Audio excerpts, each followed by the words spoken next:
This agreement represents one of the most significant national reforms in living memory.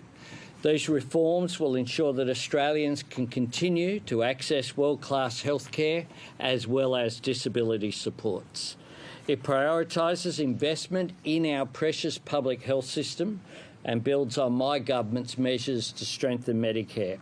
It is a major step forward in addressing the pressures that are there on our health and aged care systems, as well as on the NDIS, ensuring their sustainability into the future.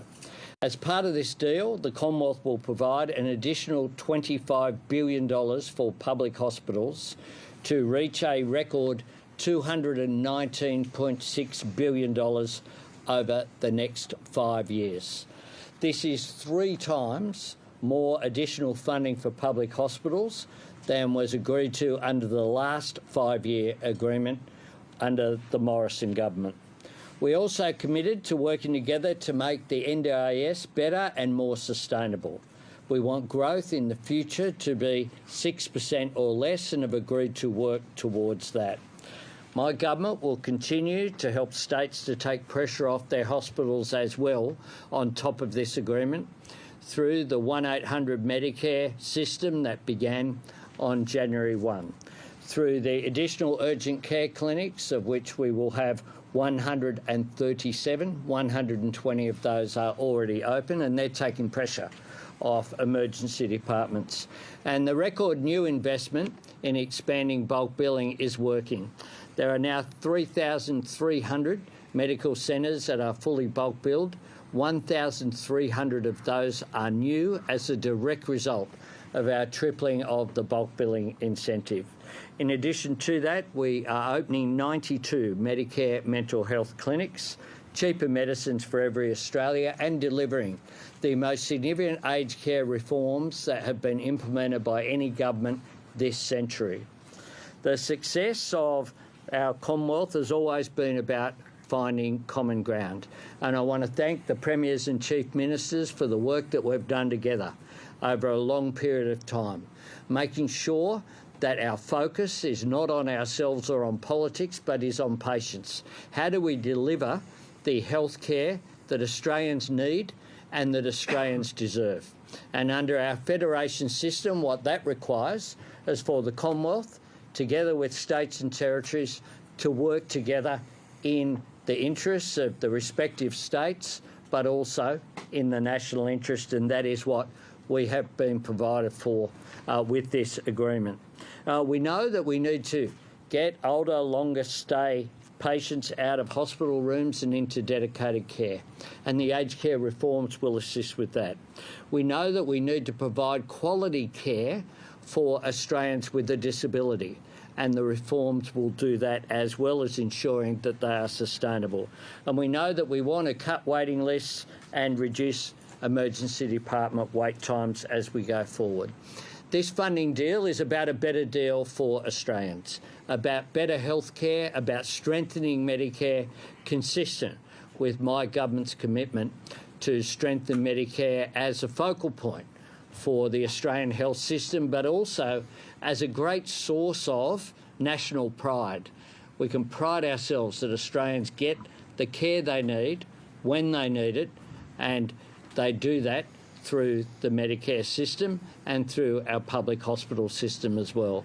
So I do want to thank all the officials as well who've worked very hard on this, but particular thanks to my colleagues here, the Premiers and Chief Ministers. Jeremy. Well, thanks, Prime Minister, and thank you very much, firstly, which all Premiers and Chief Ministers acknowledge the uplift in support for Medicare and primary health care more broadly, as committed to at the last federal election, which is welcome. And certainly the investment in urgent care centres is playing out well for people within our respective states and territories as well. Notwithstanding that, the states and territories made a very robust case for further funding, uplift in funding, certainty in funding, because we all care about the people we represent. Every single Australian, in my case Tasmanian, deserves the very best of healthcare, whether that's in the primary healthcare system, which alleviates pressure, and the acute care system, and when people attend an emergency department that they are cared for. And also the longer stay older patients has been a particular focus of states and territories leading up to the agreement that was signed today. This has been some 2-year journey. There's been some very strong advocacy from all premiers and chief ministers to best represent their communities, and this outcome, as I say again today, is welcome. It's one that does have significant uplift in funding, and one that we can support our respective health systems further going forward. Thanks very much, Jeremy. We're happy to take questions. One for the New South Wales Premier, if that's okay. Will this agreement solve New South Wales' terrible bedrock situation and the shortage of aged care and disability spots? Look, it'll go a long way to solving those problems, but those challenges have been in the system for a while, and it won't simply be a question of funding from the state or the Commonwealth. I mean, we have to run a system in New South Wales where we're paying people to stay in the system, we're using the experienced nurses and paramedics and doctors, and dealing with growth. And one of the challenges the Prime Minister's facing, as well as all the premiers, is that we've got an ageing cohort. So as much as the system is stretched today, we can expect even further problems in the future. But we're very grateful that we've got this agreement today. There's a recognition that it does look for potential growth in the health system, but also a combined effort from the states and the Commonwealth to deal with rising costs in the NDIS, which is important as well. Prime Minister, what would you say to Australians who are planning to protest during President Herzog's visit, including people within the Labor movement, and if Premier Minks could comment on that too, and will large protests be allowed during his visit? Well, what I'd say is that people, of course, have a right to express their views, and that will occur in a democratic society. But I would make this point, that President Herzog is coming particularly to engage with members of the Jewish community who are grieving the loss of 15 innocent lives. That is the particular focus of this visit. I welcome the fact that President Herzog is coming here. The nation needs to look towards uniting. We have too much division, and people will have their views on the Middle East. But I make this point, that Australia is not in a position to solve by ourselves the Middle East issues, and people don't want conflict brought here. So I'd say that people should recognise the solemn nature of the engagement that President Herzog will have with the community of Bondi in particular, and bear that in mind by the way that they respond over the coming weeks. Well, I completely agree with the Prime Minister. I mean, I think that there would be an expectation that most Australians would accept that President Herzog is in Australia to stand with the Jewish community of New South Wales after the worst terrorism event the country's ever seen.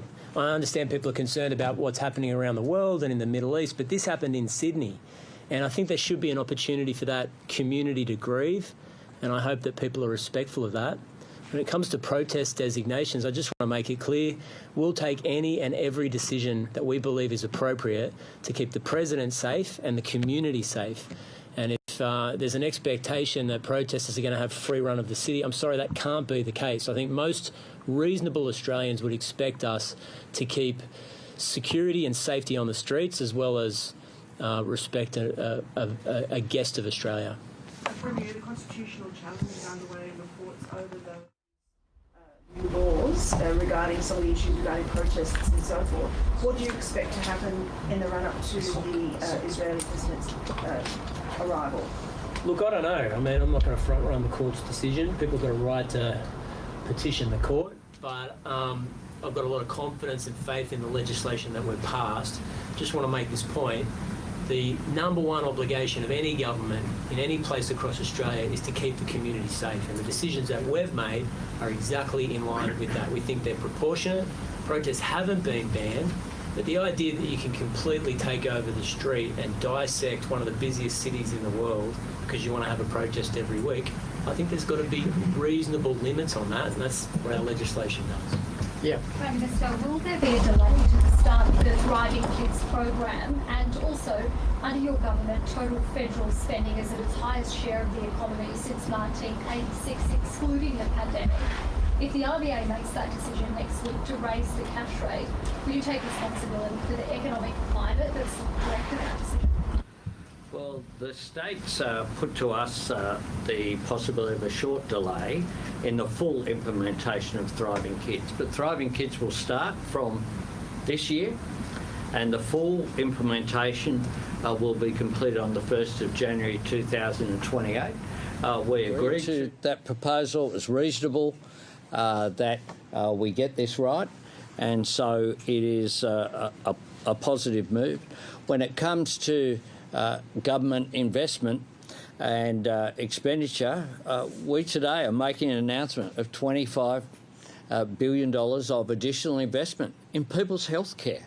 That is what we're investing in. We have found $114 billion of savings. We found $20 billion of additional savings in the mid-year economic forecast just in December last year. That compares with the last budget of the Morrison-Frydenberg government that had, it's a really easy figure to remember, $0 in savings in their last budget, a massive blowout in expenditure, promises into the never-never, and deficits as far as the eye could see. What we delivered was to turn two of those deficits into surpluses under Jim Chalmers as Treasurer and reduce the deficits going forward. Prime Minister, can I ask you gun reform? Have you got all the states to agree on the gun buyback scheme, and what about the costs for that? Well, that will be a decision for states and territories, respectively. Our position's very clear. We support the action that we put forward and legislated for in the Parliament a week ago. The terrorists in Bondi had hate in their hearts but guns in their hands. Our legislation that was passed by the Parliament dealt with both. And we have a proposal of a gun buyback. States and territories, it's up to them whether they participate or not. It will be 50% funded by the Commonwealth for those states and territories that agree to do so. Did you get attention today? Who's going to sign up to that? Well, it's up to them to make their own announcements. I respect their rights to do so. I encourage them to do so, of course, and certainly a majority of states and territories will be doing so. We just get an update from Queensland and Northern Territory as to where they stand on the gun buyback scheme. Sure, you know my view on that, and I've spoken about that, but I hope you've seen today that we can work together on issues where we have commonality. And in terms of this deal, which is a significant deal, if you're asking me whether or not I would have liked to have seen more, of course, and if you're asking whether or not we're going to fight for more in the future, you bet. But we've taken a really big step forward today, a really big step forward. And one of the things that the Prime Minister has spoken about is aged care. Now, this isn't something that's emerged in the last 2 minutes. It's been there a long, long time. Now, we've got to get that right. Right now in Queensland, we've got 1,250 patients staring at a roof who should be given the dignity of that care in aged care. And that's really important to us. And that's not about dollars, that's about dignity. And the willingness to work on that and the willingness for the federal government to say that is an important issue, combined with the extra funding today, shows a willingness to work together. So my position is I'll always do what's right for my state, and that's what we've done today. We've been really clear. We welcome the federal government to have a gun buyback scheme, but Territorians won't be the ones footing the bill. I've been very upfront and honest about that from day one, and we obviously respect the decisions other states have been making around gun reform. With respect to today, this is a really pivotal moment for the Territory. We are a very small population of a very significant landmass with huge vulnerability and need, and so we really thank the federal government for working with us, particularly around being a smaller jurisdiction, and this is going to go a long way. I certainly share with Queensland, you could always have more, and we'll continue to put up a really good fight on behalf of the Territory, but today is significant and it's something to celebrate. Last one. Still for the New South Wales Premier, your government is currently upping deals with both the nurses and the doctors in terms of the new pay deals. What does this funding deal mean for those disputes, and was the potential for billions more in public hospital wages a hold up at all in these negotiations? Look, there's always going to be pressures on the wages bill. It's the biggest proportion of state spending on any area of government spending, particularly for health. We've got an independent system in New South Wales. Both sides have put that case. It's currently before the justices, but in any iteration, any agreement that we struck with the Commonwealth is going to cost a lot of money, lots of money for the New South Wales government and from the Commonwealth, and it's not limitless. Ultimately, we do have to look at costs. We'd love to be able to not worry about it, but we do, and as a result, we'll wait for the Industrial Relations Commission to make their decision, but it's not limitless. Thank you, everyone. Great day. Thanks, everyone. So that's the Prime Minister Anthony Albanese with state and territory leaders there announcing an agreement on hospital funding following a meeting of National Cabinet. Under the deal, the Commonwealth will provide an extra $25 billion for state and territory hospitals over the next 5 years. It's been a delayed deal with long-running negotiations. Well, let's go to our political reporter Samantha Dick, who's at Parliament House in Canberra watching and listening to that. So Sam, run us through the headlines of this deal. Hi there, Roz. So as we've just heard there, the Albanese government has finally landed a deal with the states and territories around 5 years of public hospital funding after months of intense negotiations. So essentially, the states and territories have been demanding more federal funding to help them manage the huge costs associated with running public hospitals. And that relates to, the increased demand from Australia's growing and ageing population. Adding to that as well is the fact that right across Australia there are thousands of aged care patients that are languishing inside public hospitals because they're still waiting for a spot at a residential aged care home. So that's also been adding increased pressure to under-resourced public hospitals right across the country. Now, for months, the states and territories have been locked in tense negotiations with the Commonwealth, and there was a lot of uncertainty around whether an agreement would be struck today at this meeting of National Cabinet in Sydney with the Prime Minister and those state and territory chief ministers and premiers.